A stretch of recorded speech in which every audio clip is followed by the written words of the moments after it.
Hi, welcome to Universal Interiors. I am Les Engelstead and super grateful to be able to talk with you and smile your way, and hopefully we'll be able to share a little something to just make you think about gratefulness.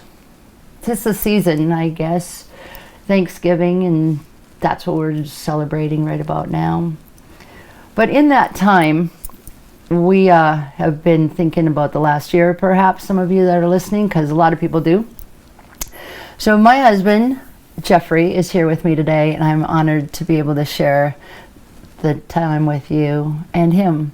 So I think to begin with, I just want to find out, when we just had our Thanksgiving meal, it was great fun to gather with family once again, and during that time, I was able to hear different people's stories about what we're grateful for, what we're thankful for, what makes us happy, why we feel blessed.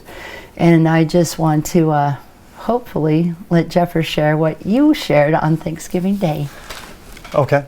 Well, when it came to my turn to talk about the things I was thankful for, I started describing gratefulness and thankfulness for the things that you have in your life, the blessings that you have in your life. And when you can do that, the positive side effect from that is just happiness.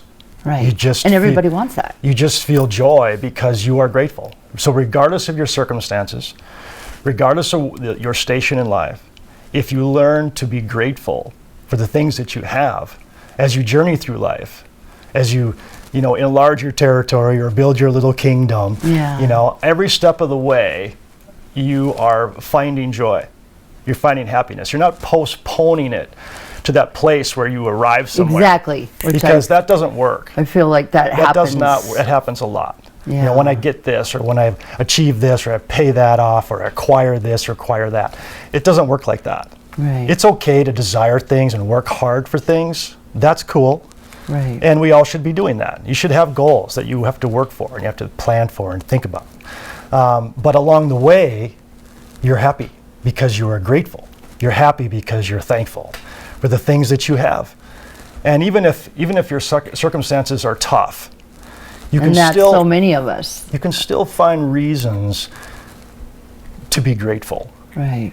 Because maybe you have good health, and maybe that's all you got, but that's a lot. That's huge.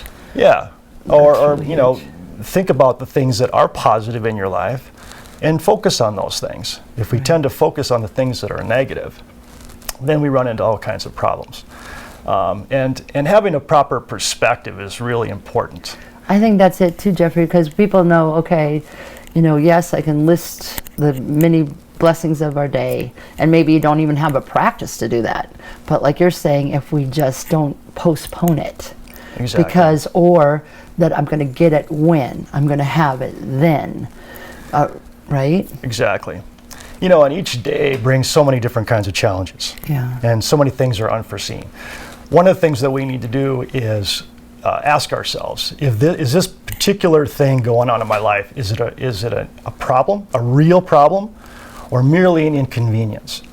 Okay? Right. That's really important, because most things in our lives are just inconveniences. Or just unsettling. I just did that. We just did that yesterday. I came in, I was having the blues and just kind of it was just heavy.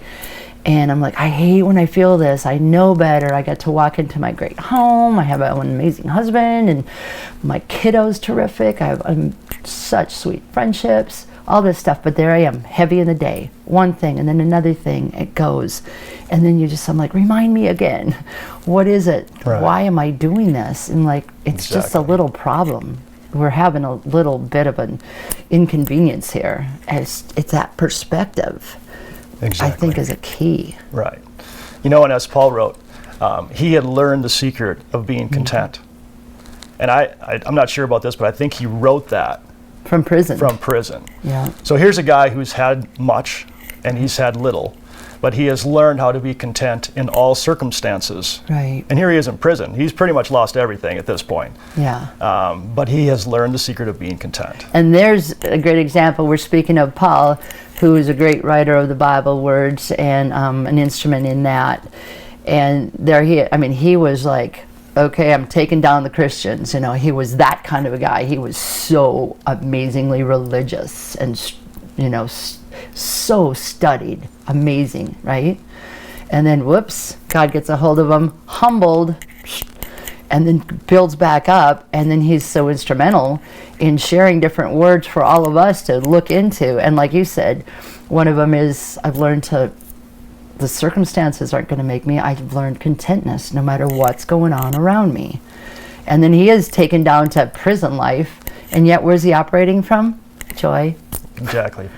And I think that what he learned ultimately was thankfulness. Yeah. He learned gratitude, and he learned how to serve. Huge. I think that's serving is really huge too. I think that's the second key of this. Exactly. In our thing. pursuit of happiness, we need to learn how to serve other people, those around us. And it's in that place where we will find a constant joy. So happiness, the pursuit of happiness is entirely possible for every one of us. No matter where our stage in life is. It doesn't matter where we're at. It doesn't matter. But we can find it. We can find it through gratitude and through serving and learning the secrets of being content. Yeah. As you pursue your dreams. Yeah, we have so many people, or not even necessarily people, just what's coming around us, what's coming down at us.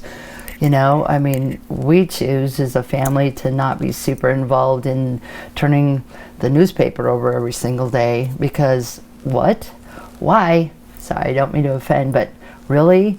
Why would you want to go there and spend time in something that's not straightforward? And also knowing from our 40-some years of being married is that some of these articles are just like, that's not what they said, or that's not what they did. So, and then you can get all hung up on all that, but instead just like, no, choose joy. So that means I want to have a clue what's going on in the world around me, but at the same time, if you get buried in that stuff, right, quick, joy is gone. Spend some time. I get to waitress and serve people, and I know without a doubt God has kept me here in that kind of position because it's so incredible to serve others. But you also are around a lot of I'm guessing every job has those though. But boy, can you be swept up? Exactly. You can forget, your perspective just gets bleak in no time if you just listen to conversations about the sorrows of their day or of their life or anybody, or right? Exactly.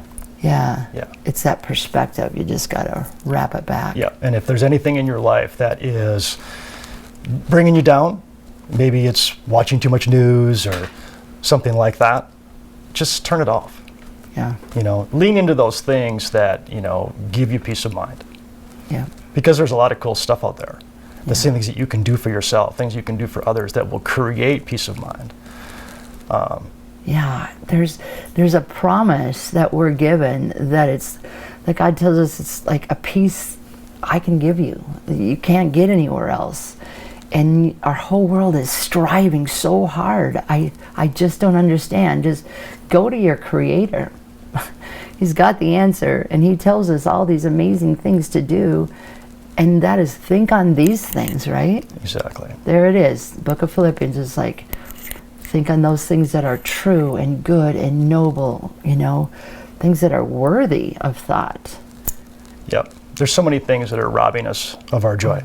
And fear is a really big one in our culture right now. Yeah. And maybe always has been. Yeah, I suppose that they've just played on different ways throughout all since time began. So no doubt. We really need to be determined to not be fearful, ever. Be strong and courageous. Right. That is a command from God. Be fearless. Yeah.